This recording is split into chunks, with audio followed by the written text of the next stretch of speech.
प्रणाम, कैसे हैं आप सब। तो आज की वीडियो में मैं आप सबके साथ शेयर करने वाली हूँ कि सीक्रेट ऑफ मैनिफेस्टेशन, किस तरीके से आपको मैनिफेस्ट करना है ताकि आपकी विश जो है वो इजीली फुलफिल हो। अगर आपने अभी तक आपकी कोई भी मैनिफेस्टेशन फुलफिल नहीं हुई है तो उसके पीछे क्या रीज़न है हम ये डिस्कस करेंगे। एंड वन मोर थिंग कि मुझे कुछ कमेंट्स आए थे कि क्या ये एक्चुअली वर्क करता है लॉ ऑफ अट्रैक्शन।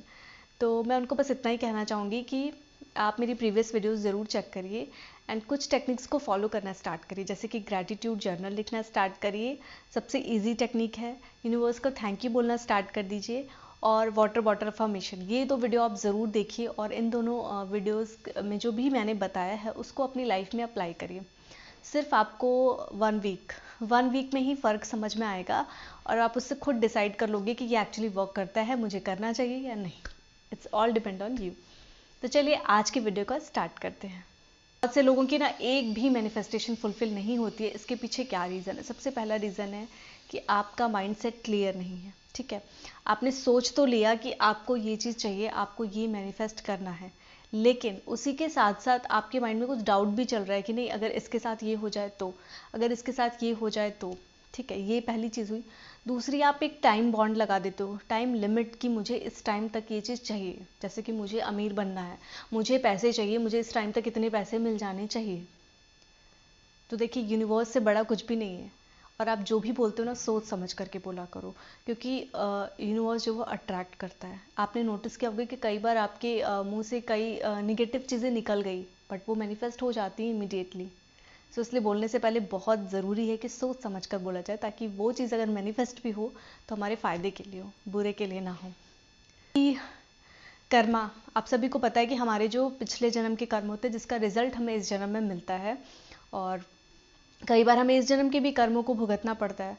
तो बस ये जो ग्रैटिट्यूड हम करते हैं ना, ये इसी का तरीका है कि जो हमारे बुरे कर्म है ना वो दूर होते हैं, हमारे अंदर से नेगेटिविटी दूर होती है। इसलिए हम ग्रैटिट्यूड जो है शो करते हैं, यूनिवर्स से माफ़ी मांगते हैं, ताकि हमने जो भी बुरे कर्म किए हों उसका जो है उसकी जो सज़ा है वो हमें ना मिले। मतलब कि हमारी लाइफ में जो भी फेल्योर और जो भी इनसिक्योरिटीज़, डिप्रेशन, ये सारी जो प्रॉब्लम आती हैं, these all are the karmas, जो हमने पिछले जन्म में अपने कर्मा किए हैं उसी का रिजल्ट मिलता है।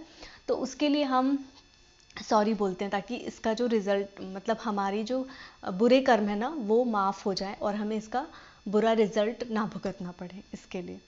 तो इसलिए मैनिफेस्ट करते समय आपका गोल एकदम क्लियर होना चाहिए। आपके मन में बिल्कुल भी डाउट नहीं आना चाहिए। कई बार हम यूज़ कर लेते हैं कुछ शब्द, जैसे कि please, please God, please universe, मेरी ये चीज़ फुलफिल हो जाए। डेस्परेट हो जाते हैं किसी चीज़ के लिए। तो यहाँ पर ना जब हम यूज़ करते हैं वर्ड प्लीज़ या इस तरीके के शब्द, तो वो वहाँ पे कन्फ्यूज़न क्रिएट करते हैं। तो यूनिवर्स जो है ना वो आपकी फीलिंग्स को अट्रैक्ट करता है, आपके शब्दों को नहीं। लेकिन आपके शब्द बहुत मायने रखते हैं, क्योंकि जब आप जो भी शब्द को प्रोनाउंसिएट करते हो ना कि dear universe please my this manifestation, मतलब मेरी ये जो विश है ये फुलफिल होनी चाहिए, तो वहाँ पे आपने प्लीज़ शब्द यूज़ किया ना, तो आपकी जो फीलिंग्स थी कि मतलब आप बहुत रिक्वेस्ट कर रहे हो कि प्लीज़ प्लीज़ ये काम हो जाए मेरा, तो वहाँ यूनिवर्स कंफ्यूज हो जाते हैं और इसलिए आपकी मैनिफेस्टेशन फुलफिल नहीं होती है। तीसरा, अगर आप बुरे कर्म कर रहे हो, ठीक है, आप दूसरे का भला नहीं सोच रहे हो और अपने लिए अच्छा अच्छा सोच रहे हो, तो अगर आप इस तरीके का काम कर रहे हो तो डेफिनेटली आपकी कोई भी मैनिफेस्टेशन फुलफिल नहीं होने वाली है। बिकॉज आप जो कर रहे हो यूनिवर्स आपको वही बैक में देगा। अगर आप किसी के प्रति जेलसी की भावना रख रहे हो, किसी के प्रति जेलसी की भावना रख रहे हो, किसी की ग्रोथ को देख करके आपको जेलसी हो रही है, या फिर आप किसी को कुछ भी बोल दे रहे हो बिना सोचे समझे, तो यूनिवर्स ये सब कुछ देख रहा है और वो आपको बैक में मिलता है। तो इसलिए भी आपकी मैनिफेस्टेशन फुलफिल नहीं होती। मैंने आपको कई बार बताया है कि आप अपने आचार विचार में चेंजेस लेकर के आइए। आप सिर्फ अपना नहीं, सबका भला सोचिए। किसी को भी बोलने से पहले 10 बार सोचिए और किसी से भी जलसी की भावना मत ले आइए। वैसे आप जब ये जो सारे प्रोसेस करने लगे ना, जो भी मैं टेक्निक्स बताती हूँ, जब आप ये सब करने लगोगे ना अपनी लाइफ में, तो डेफिनेटली आपको सिर्फ अपने पे फोकस रहेगा। आप दूसरे से ना बिल्कुल भी जेलसी नहीं रखोगे, किसी को बुरा नहीं बोलोगे। तो इसीलिए मैं कह रही हूँ ये सारी चीज़ें अपनी लाइफ में करना स्टार्ट करिए। मॉर्निंग में उठने के बाद और रात को सोने से पहले ज़रूर यूनिवर्स को थैंक यू बोलिए। वो सारी चीज़ें सोचिए जो आपके पास है। अगर वो आपके पास ना होती तो आपकी लाइफ आज कितनी डिफ़िकल्ट होती। आपके पास रहने को एक अच्छा घर है, आपके पास पहनने के लिए अच्छा कपड़ा है, आपको खाने को 2 वक्त की रोटी मिल रही है, तो आप हुए कि नहीं लकी। बिल्कुल भी नहीं सोचना है कि सामने वाले के पास तो इतना है, मेरे पास नहीं है। आपको एविडेंस देखना है या luck, it's all depend on you. तो आपको हमेशा ये सोचना है कि मेरे पास क्या है, क्या नहीं है, ये नहीं सोचना है। बिकॉज जब भी आप कंप्लेन करोगे, शिकायतें करोगे, तो यूनिवर्स वही अट्रैक्ट करेगा और आपको रिवर्स में वही देगा। और एक बहुत इंपॉर्टेंट चीज़ मैं बताऊं कि कई बार क्या होता है कि हम रिजल्ट को लेकर बहुत क्यूरियस हो जाते हैं। हमने मैनिफेस्टेशन तो कर दिया, सब कुछ कर लिया, और हम बहुत क्यूरियस है कब तक हमें रिजल्ट मिलेगा, कब तक हमें रिजल्ट मिलेगा। आप उस चीज़ के पीछे पड़े रहते हो। तो कहा भी गया है कि फल की चिंता आपको नहीं करना चाहिए, आपको सिर्फ अपना कर्म करना चाहिए। आप फोकस करिए अपने काम पर, फल की चिंता मत करिए। क्योंकि यूनिवर्स जो है ना, वो हमें हमें अच्छे तरीके से जानता है, हमें हमसे भी अच्छे तरीके से यूनिवर्स जो है वो जानता है। तो उसको पता है कि हमारे लिए क्या बेस्ट है। कई बार क्या होता है कि आप बस यूनिवर्स पर छोड़ दो अपनी जो भी मैनिफेस्टेशन आपने कर लिया उसको छोड़ दो, और सीधा आप यही बोलो कि यूनिवर्स मुझे पता है कि मेरे लिए क्या अच्छा है, और आप वही सोच करके मुझे दोगे। हो सकता है आपने जो मैनिफेस्ट किया ना, उससे आपका दुगना आपको मिल जाए।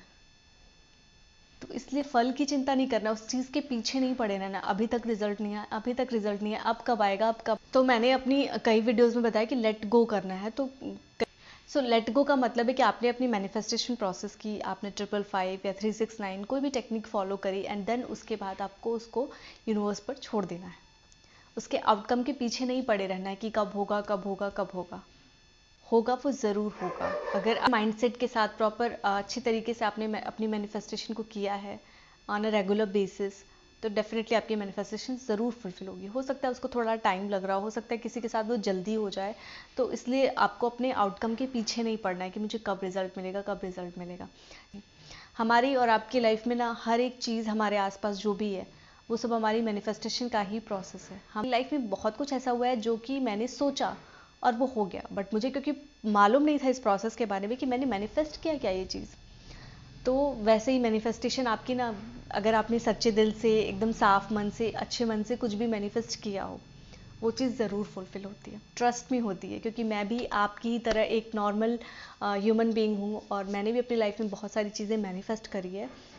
किसी चीज़ की बहुत ज़्यादा किसी चीज़ के लिए डेस्परेट नहीं होना है कि मुझे ये चीज़ चाहिए ही चाहिए चाहिए। आउटकम पे आपको ध्यान नहीं देना है, आपको सिर्फ अपना कर्म करना है। अगर आप ग्रेटिट्यूड लिख रहे हो, तो बस मॉर्निंग में उठ करके आप उस चीज़ के बारे में सोचो, अफर्मेशन को रिपीट करो पॉजिटिव वे में, प्रेजेंट टेंस में। एंड सेकेंड थिंग कि मॉर्निंग में उठने के सबसे पहले उठ करके भी आप ये पॉजिटिविटी अपने अंदर लेकर के आइए, ग्रेटिट्यूड शो करिए यूनिवर्स के प्रति, अपनी जो पॉजिटिव अफर्मेशन है उसको बोलिए। और इस तरीके से बस बाकी भूल जाइए, बाकी पूरा दिन वही मत सोचते रहिए, या पूरे मंथ आप ये सब मत सोचते रहिए। ये सिर्फ एक दिन का काम होता है, ठीक है। जैसे हम ग्रैटिट्यूड शो कर रहे हैं तो ये हमारा डेली बेसिस का काम है, लेकिन अगर हम कुछ लिख रहे हैं, स्क्रिप्टिंग कर रहे हैं, विजुअलाइजेशन कर रहे हैं, तो सिर्फ ये 1 या 2 दिन का काम है। उसके बाद आपको पूरे महीने ये चीज़ नहीं सोचना है। अगर आपने मंथ के स्टार्टिंग में विजुअलाइजेशन कर लिया या स्क्रिप्टिंग टेक्निक फॉलो कर ली, तो बस उसको वहीं पर छोड़ देना है। 1 से 2 या 2 से 3 दिन आपने कर लिया ना, उसके बाद आपको छोड़ देना है। और उसका रिजल्ट नहीं सोचना है, इसका रिजल्ट कब मिलेगा, कब मिलेगा, कब मिलेगा। अगर आप सोचते रहोगे तो वो चीज़ आपसे ना और दूर जाती है। तो आपको उसको यूनिवर्स पर छोड़ देना है। जब उसका टाइम आएगा तो वो आपको मिल जाएगा। मैनिफेस्टेशन का मतलब ये होता है कि हम चीज़ों को अपनी ओर अट्रैक्ट करना चाहते हैं, तो हम ऐसी चीज़ें बोले ताकि यूनिवर्स हमें कम बैक में वो चीज़ें दे। अगर हम पॉजिटिव बोलेंगे तो हमें रिजल्ट में पॉजिटिव चीज़ें मिलेंगी। इसलिए बोलने से पहले सोचना बहुत ज़रूरी है, सोच समझ कर बोलना है हर एक चीज़ को, ताकि हमें जो है पॉजिटिव रिजल्ट मिले। तो आज मैंने आप सबके साथ ना कोई नई टेक्निक नहीं शेयर की, मैंने कहा कि कुछ बेसिक चीज़ें ही मैं शेयर करती हूँ, because that is more important. और आगे मैं आप सबके साथ शेयर करूँगी 555 टेक्निक, जो कि बहुत जल्दी काम करता है। उसके बारे में हम नेक्स्ट वीडियो में बात करेंगे। और आज मैंने आपको बताया मैनिफेस्टेशन का प्रोसेस किस तरीके से करना है, क्या सीक्रेट है मैनिफेस्टेशन के, जिसकी वजह से आपकी मैनिफेस्टेशन फुलफिल नहीं होते। तो ये 7 बातों का अगर आप ध्यान रखोगे ना, तो डेफिनेटली आपकी मैनिफेस्टेशन फुलफिल होगी। हो सकता है थोड़ा सा टाइम लग जाए, हो सकता है बहुत जल्दी भी हो जाए, लेकिन जब उसका सही समय आएगा वो हो जाएगा। बस आपका काम है अट्रैक्ट करना, ठीक है। उस चीज़ वो मैसेज भेजना यूनिवर्स के पास। यूनिवर्स खुद अट्रैक्ट करेगा और वो चीज़ें आपको ला करके देगा। हो सकता है उससे ज़्यादा भी ला करके दे दे। तो आपको फेथ रखना है, पूरा भरोसा रखना है। अगर आप भरोसा रखेंगे तो डेफिनेटली आपकी मैनिफेस्टेशन फुलफिल होगी और आपके पास कमबैक ज़रूर आएगा, एक पॉजिटिव आउटकम। आई होप आज की वीडियो आपको अच्छी लगी होगी और इन्फॉर्मेटिव लगी होगी। वीडियो पसंद आए तो वीडियो को लाइक ज़रूर करिएगा, और अगर आप मेरे चैनल पर फर्स्ट टाइम विजिट करें then please do subscribe to my channel, and please share this video with your friends and family. आप सब अपना ख्याल रखिए और ध्यान रखिए, एंड आई विश कि आप सभी की मैनिफेस्टेशन जल्दी जल्दी फुलफिल हो।